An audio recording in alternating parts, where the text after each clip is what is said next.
कच्चे घोंसले में कुकू गुस्से में अपने खाने की थाली को लात मारकर दूर फेंक देता है। रानो चिड़िया उदास आंखों से सूखी रोटियों को देखती है। मम्मा, मुझे नहीं रहना इस गरीब घोंसले में। बाजार में सब हमारा मजाक उड़ाते हैं। आप और पापा हमारे लिए कुछ अच्छा क्यों नहीं लाते? क्यों पैदा किया हमें इस गरीबी में? दिखावे की इस चकाचौंध में जब रानो चिड़िया के बच्चे अपनी गरीबी से चिढ़ने लगे, तब रानो ने उन्हें डांटने के बजाय जिंदगी की एक ऐसी अग्नि परीक्षा में डाल दिया जहां पैसे का घमंड चूर चूर हो गया। आखिर क्या हुआ उस काली रात को? रामपुर जंगल के मुख्य बाजार में आज भारी चहल पहल थी।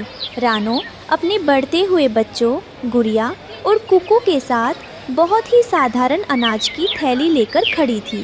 दीदी, देखो मिट्ठू के पास क्या क्या है और एक हम हैं। इस पूरे बाजार में सबसे सस्ते दाने हमारी टोकरी में हैं। मुझे शर्म आती है।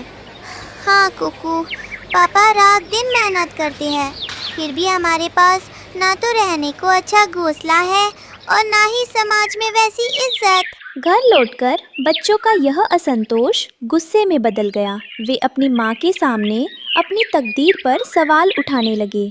मम्मा, आखिर हमारी जिंदगी ऐसी क्यों है? क्या हम हमेशा सिर्फ जीवित रहने के लिए संघर्ष करते रहेंगे? मिट्ठू कहता है कि जो गरीब होते हैं वे कमजोर दिमाग के होते हैं। हाँ मम्मा, समाज में सिर्फ पैसे वालों की बात सुनी जाती है। हमारी अच्छाई और ईमानदारी हमें भरपेट खाना भी नहीं दे सकती। रानो ने बच्चों की बात सुनी। वो जानती थी कि इस उम्र में बच्चे समाज के खोखलेपन से जल्दी प्रभावित होते हैं। उसने उन्हें डांटने के बजाय जिंदगी का एक बड़ा सच समझाया। बच्चों, जब तूफान आता है तो सबसे पहले वे ऊंचे और भारी पेड़ गिरते हैं जिन्हें अपनी ऊंचाई पर घमंड होता है। लचकदार और जमीन से जुड़ी घास बच जाती है। पैसा सिर्फ एक सुविधा है, चरित्र नहीं।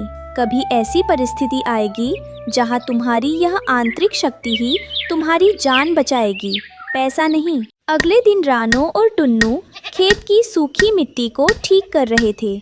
तभी हरिया तोता सोने के गहने पहने वहां से गुजरा और उनका मजाक उड़ाने लगा।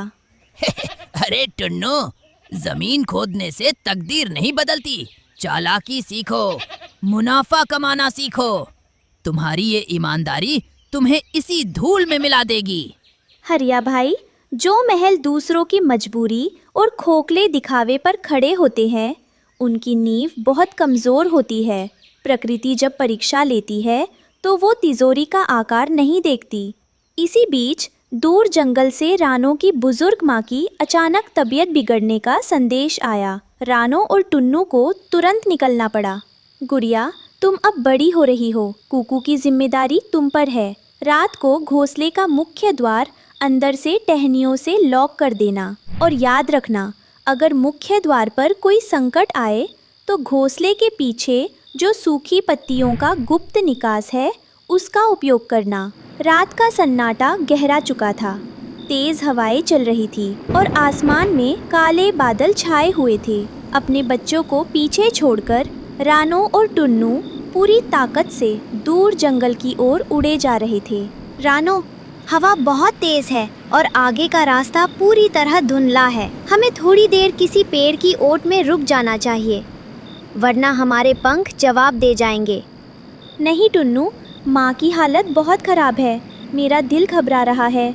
एक तरफ माँ की ममता खींच रही है और दूसरी तरफ घोंसले में अकेले बच्चे। आज प्रकृति हमारी परीक्षा ले रही है, हमें रुकना नहीं है। थके हुए पंख, कंपकंपाती ठंड और रास्ते के अनजान खतरों को पार करते हुए दोनों सिर्फ अपनी माँ की जान बचाने की आस में उड़ते रहे। सुबह की पहली किरण के साथ रानो और टुन्नू दूर जंगल में बने अपनी बुजुर्ग माँ के पुराने घोंसले में पहुँचे। वहाँ का नज़ारा देखकर रानो का कलेजा काँप उठा। माँ, ओ माँ, आंखें खोलो माँ, देखो तुम्हारी रानो आ गई। रानो, तू आ गई बेटी। मुझे लगा मैं अब तुझसे कभी नहीं मिल पाऊंगी। माँ जी, आप बिल्कुल चिंता मत कीजिए, हम आ गए हैं ना। अब हम आपको शहर के बड़े कबूतर डॉक्टर के पास ले चलेंगे।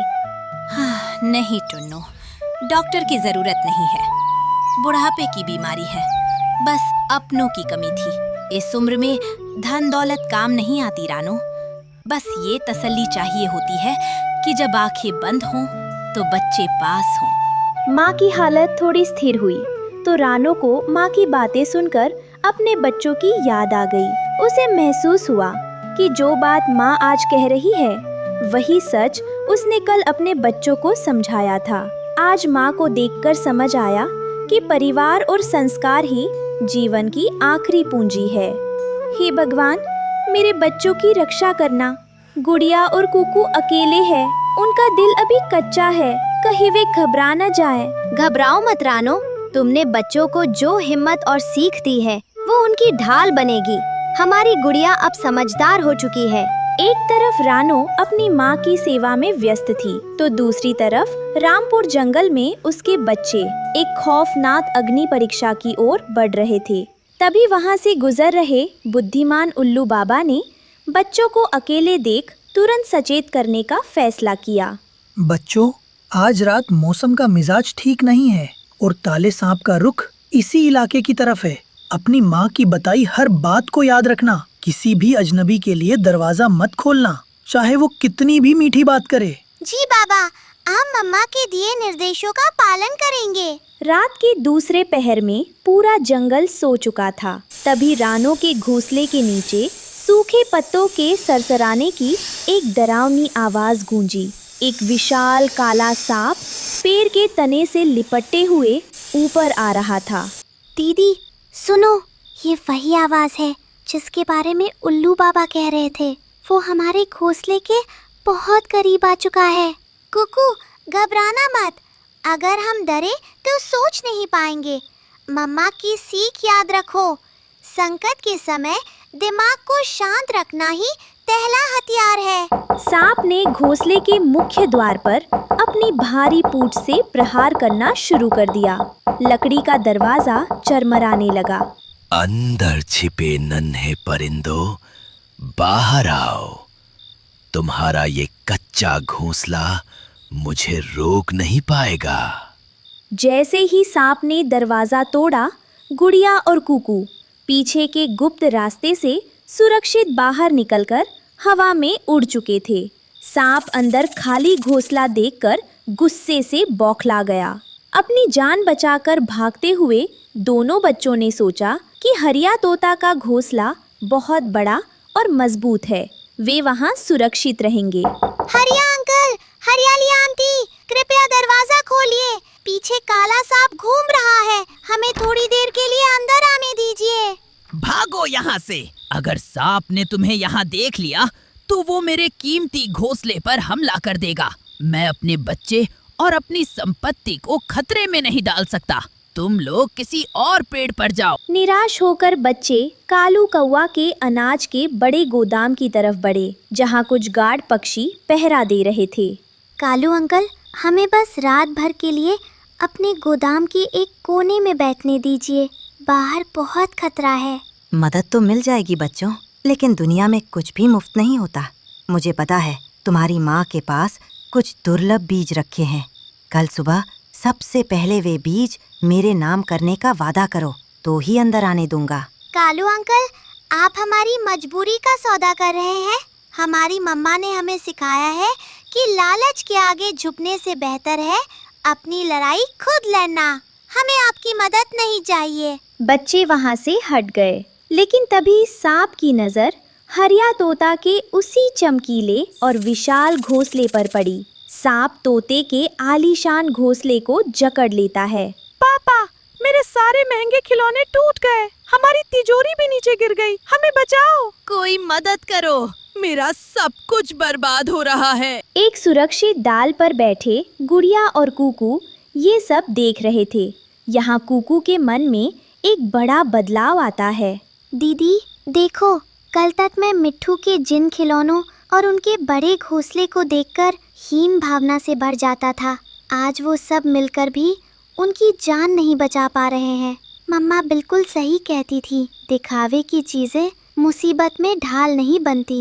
हाँ कुकू, भले ही उन्होंने हमारे लिए दरवाजा बंद कर दिया था, लेकिन हमारे संस्कार हमें ये इजाजत नहीं देते कि हम किसी को मरता हुआ छोड़ दें।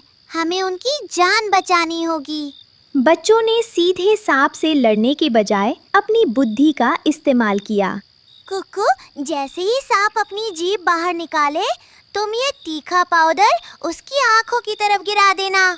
सुबह जब रानो और टुन्नू वापस लौटे तो बाजार के बीच का नज़ारा देखने लायक था।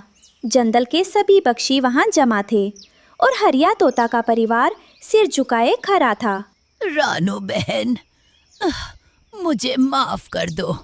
कल तक मैं अपनी धन दौलत के घमंड में अंधा था, लेकिन आज तुम्हारे बच्चों ने साबित कर दिया कि असली दौलत तिजोरी में नहीं, बल्कि बच्चों को दिए गए संस्कारों में होती है। अगर आज ये बच्चे सूझबूझ न दिखाते तो मेरा परिवार खत्म हो चुका होता। कुकू भाई, मुझे अपने खिलौनों पर जो घमंड था वो आज टूट गया। तुम्हारी हिम्मत के आगे मेरी हर चीज छोटी है। शाम को पूरा परिवार वापस अपने साधारण और कच्चे घोंसले में इकट्ठा हुआ। आज उस घोंसले की मिट्टी की दीवारें बच्चों को किसी महल से ज्यादा सुरक्षित और कीमती लग रही थी। मम्मा, आज मुझे समझ आ गया कि पैसे से चकाचौंध तो खरीदी जा सकती है, पर चरित्र, साहस और सही समय पर काम आने वाली सूझबूझ केवल अच्छे संस्कारों से ही मिलती है। मुझे हमारे इस स्वाभिमानी घर पर गर्व है। जब तक तुम्हारे पास ये संस्कार है बच्चों, दुनिया की कोई भी ताकत तुम्हें हरा नहीं सकती। यही एक माँ की सबसे बड़ी जीत है। रानो का वो छोटा सा घोंसला आज रामपुर जंगल का सबसे समृद्ध घोंसला बन चुका था, क्योंकि वहाँ संस्कारों का वो अमर खजाना था जिसे वक्त की कोई भी आंधी मिटा नहीं सकती थी।